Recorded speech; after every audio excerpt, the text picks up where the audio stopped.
We've seen the PBOC cut those FX reserve requirements. Is this the PBOC taking a leaf out of the OPEC Plus playbook? I mean, it's doing something, but when you consider all the macro headwinds, will it make a difference? So what they did with the FX reserve cut was now Chinese commercial banks don't need to keep as much of their foreign exchange on hand as they used to. That ought to reduce the demand for foreign exchange, help provide some support for the yuan, but will it do much good? I think perhaps not. The bigger picture here is that the U.S. is tightening monetary policy. Rates are going up in the U.S. just at the same time as China is going the opposite direction. China is loosening. China is cutting rates. And so I think more broadly speaking and looking into the future, I would expect the yuan to continue weakening.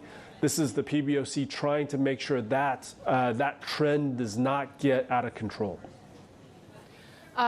The trend, I guess, when it comes to COVID-0 continues as well in China. Guiyang going under a lockdown as well, John. There's this assumption, it seems, that once the Party Congress starts, that Xi Jinping may start to ease up on COVID-0. But is that scenario looking less likely now, it seems?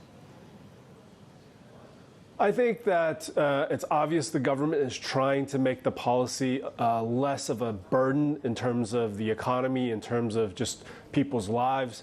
I think, though, it's very unlikely that China is going to move off of having zero infections as the ultimate goal. And as long as zero infections is the ultimate goal, you will only achieve that, unfortunately, through extreme measures like lockdowns, like quarantines, like mass testing.